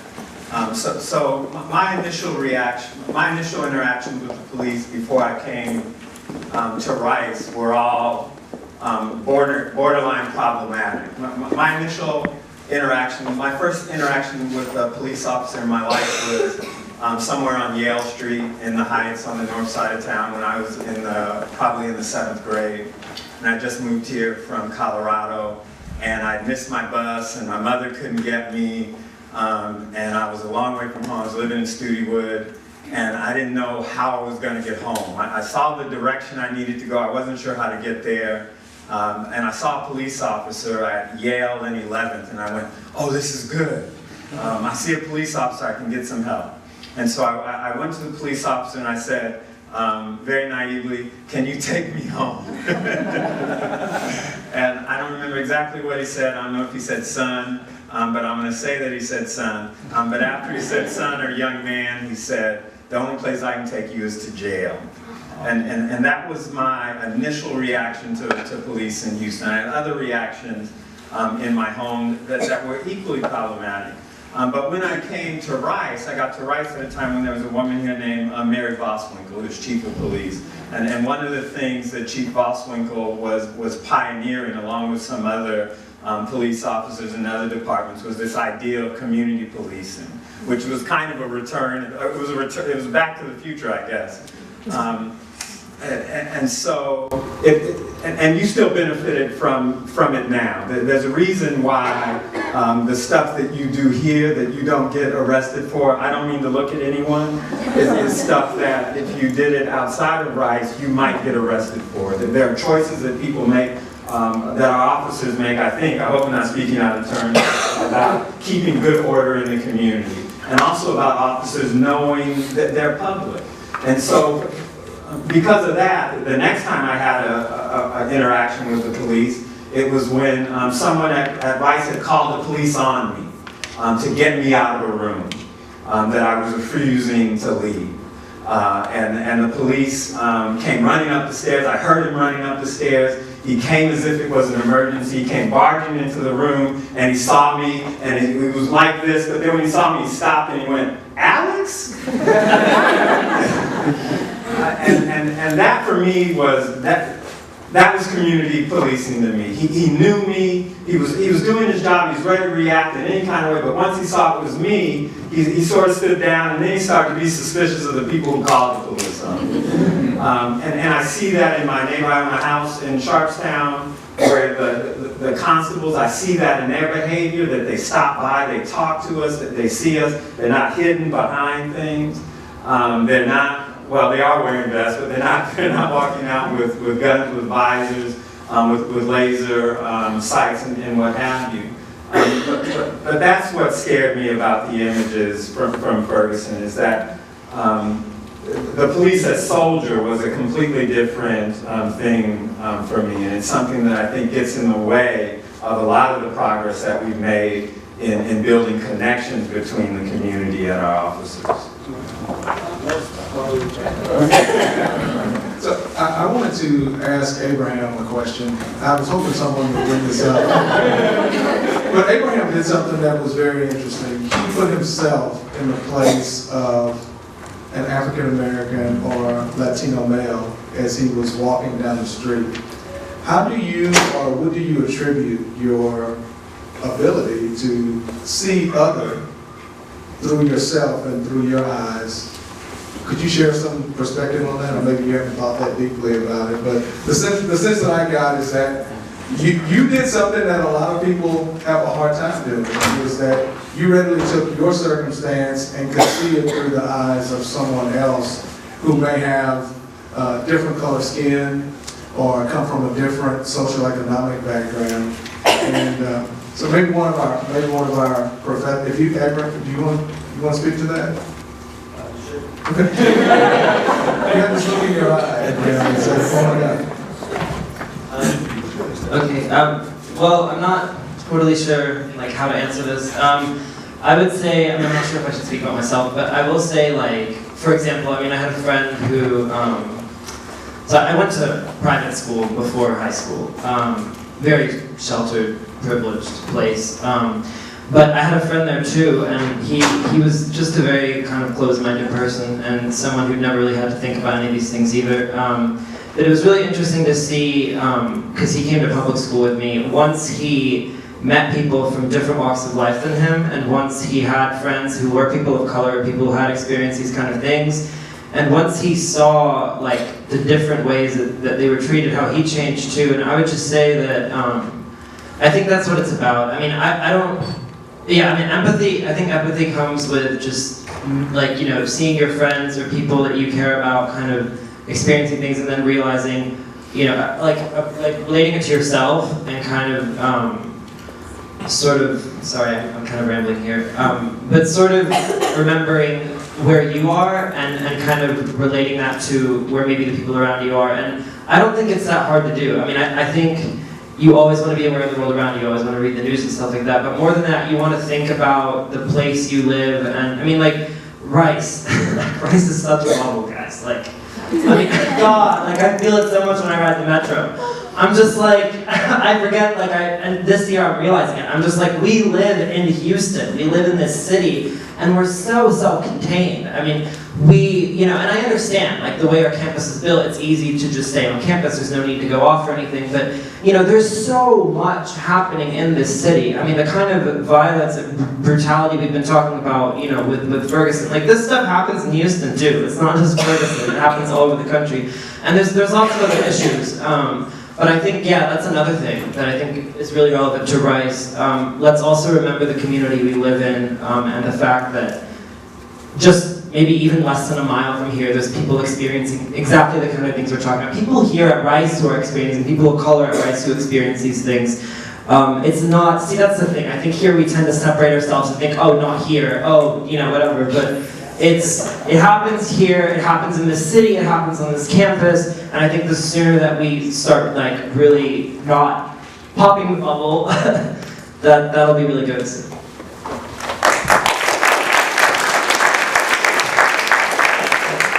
Yeah, I want to say the students have been really impressed by your questions, by what you had to say, amazing stuff, and I can't imagine myself at 20 standing up and talking to so many people. It's really appreciated. I just wanted to give you the experience of a white guy getting stopped by police, okay? Me.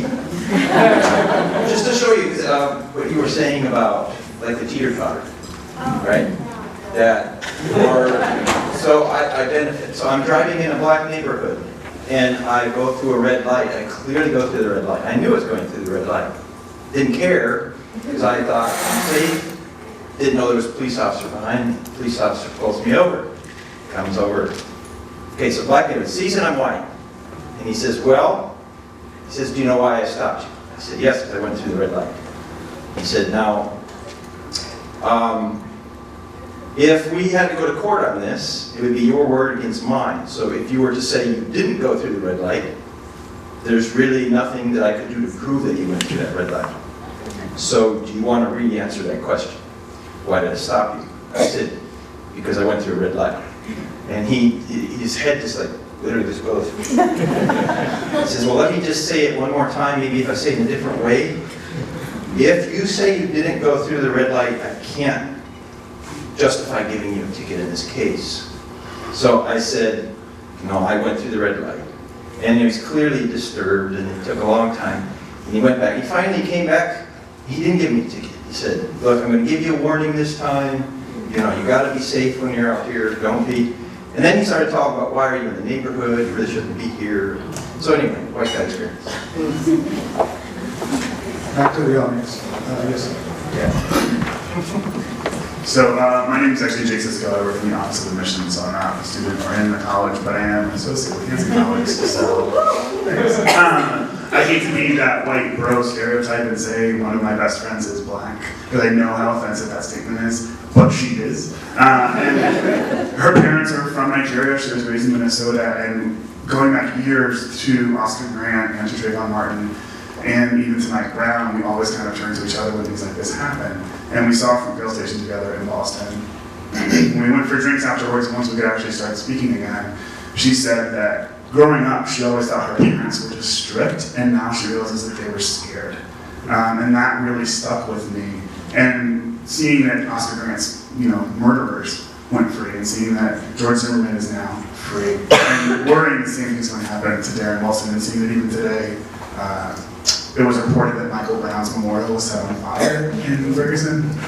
I wonder, for the academics and even for the students as well, how do you deal with the heartbreak? Every single time something like this happens and the people go free, nothing is really done. How do you move on and how do you make a change? And kind of bottle that frustration and that rage and that grief towards something positive. I guess in a historic context, Alex, how has the black community dealt with this? How has that worked? So I was going to say that the longer you live and the more you read about it, right, the reaction I think becomes more measured. One thing that African Americans have done that we've always benefited, and we have benefited from it, is that they have resisted the oppression. They have responded to the oppression in very positive ways, sometimes negative ways, but a lot of times very, very positive ways. So folks like Ida B. Wells, Barnett, worked very hard on state level and national level, which state level anti-lynching legislation that worked, that we know that it worked. And there's a lot of things that we can, do. One of the things that the chief of police just told us is that everyone responds differently when they know they're being recorded. And so I was happy to see our mayor, for example, say that she'd be all in that everyone wore, that all our officers wore body cameras. And so I think there are always things that we can do. And I also think that we've had some good successes. So we haven't talked about all of those yet. And look, even though I said that 2014 and 1890 are of a kind, I am not so blind to think that they are the same, that 1890 is very different from 2014. And the reason that it is because people did not sit down and take it. As you connect 1890 and 2014, I know a young man who went to one of the military academies. At his high school, he was class president. He was battalion commander of his ROTC unit. He was the student council president and the president over their Crime Stoppers program chief. He went to Texas American Legion Boys State and was elected governor. He was in a speech competition called Words That Shook the World. That was a national speech competition, and he came in second place. While he was at the Service Academy, he had one of his white classmates tell him that the only reason why he was there was because he was black. And he doubted himself. So, kind of in your reframing what you said there, all those things that he accomplished in 2014 would not have been possible in 1890. But the overriding cloud still exists. And that's my oldest son who had that situation. We'll go right here to this young lady next. And then we'll go to Dr. Smith and Ms. West. Hello, I am Sheree, and I am at West College and I'm majoring in economics and Latin American studies. So I was just going to jump off where Abraham left off when he last spoke. A big reason why a lot of us are here for this conversation is to really assess whether or not this can happen here at Rice. So I was just wanting to ask the opinions of the panelists on whether or not this could happen at Rice and why they believe that can, as well as highlighting the fact that we do experience these racial conflicts here on this campus, and what can we do about it?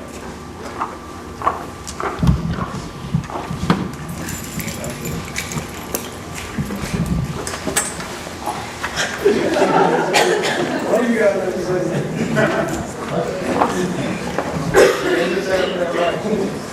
You know, there's so many variables to these incidents. I frankly, I said in the beginning when I first spoke, there are over 900,000 police officers in this country. I think most of them come to work every day, do the right thing, and serve their community well. There's so many variables. I think something like what happened at Ferguson can happen in any city, anywhere in the country, at any given time. As I said before, there are a lot of things. It's not just racial profiling. Some of it is training. Some of it is bad selection of people to be police officers. Some of it is police officers not being held accountable.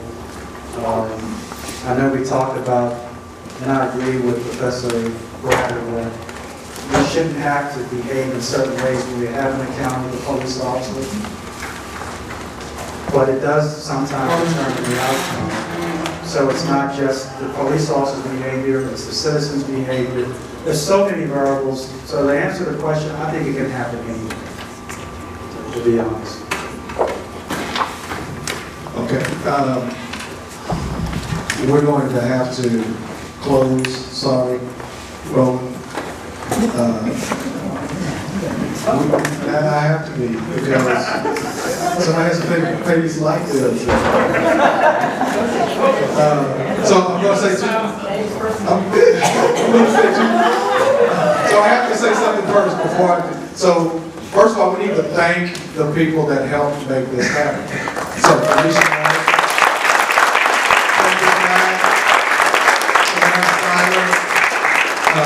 one of the things, as you asked this question, can it happen at Rice? You have a team of people supported by the university leadership who their goal is to help educate, inform, and give you the tools so something like something like the Ferguson, Missouri incident, not only does it not happen at Rice, but as you graduate from this institution and you go off into the world, that you're able to make sure that whatever community that you're in, that it doesn't happen there either. And it starts with something that I really enjoyed as a Rice student, which is that time at 2 a.m. when you're sitting in the hallway with your friends and you are talking about some issue that you've gotten so deep into that you don't even realize that it's 2 a.m. It's that type of experience, you engaging each other in conversation, one-on-one, in small groups, in your colleges, in your libraries, in your classrooms, that helps make sure that things like this don't happen. And so, Roland, I will give you the last, but I wanted to, I know some folks had to leave. Also, David Medina was here tonight. He's still here. David's still here.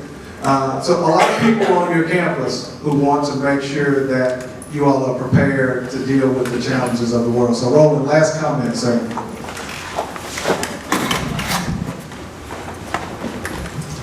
Roland Smith, Associate Provost, and Will Rice Associate.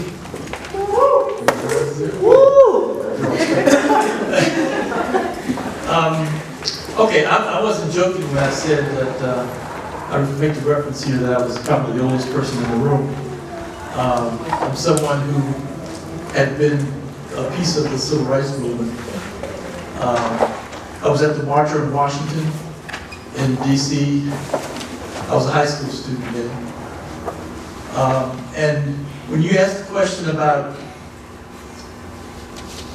with being stopped, I lost count years ago how many times I've been stopped by the police for no reason. Now, I did get a couple tickets along the way.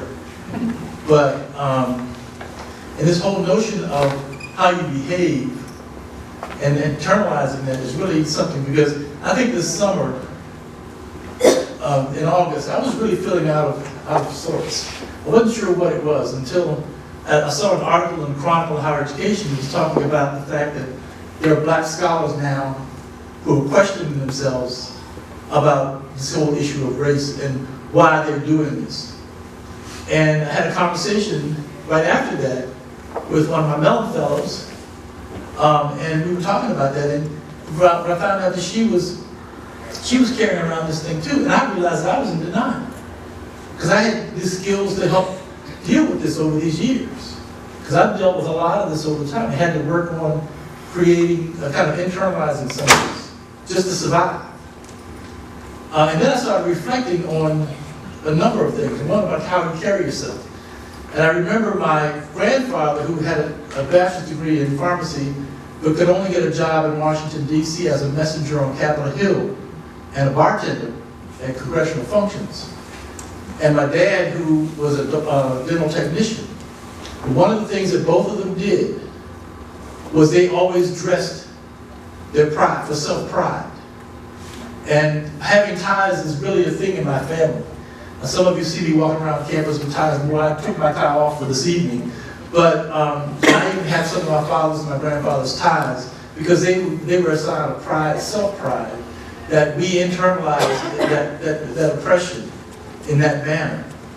So, but the fact is, it still doesn't make it right. Why should we have to carry that burden?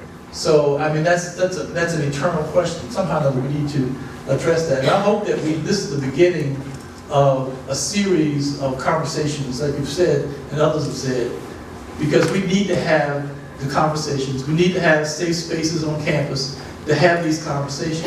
And I've had some with students in small groups over the last few years talking about these things before the Ferguson event. And every time something happens, we have these discussions, and they kind of fade away, and we go back, put our heads back down, and keep going. And we need to find a way to sustain the dialogue.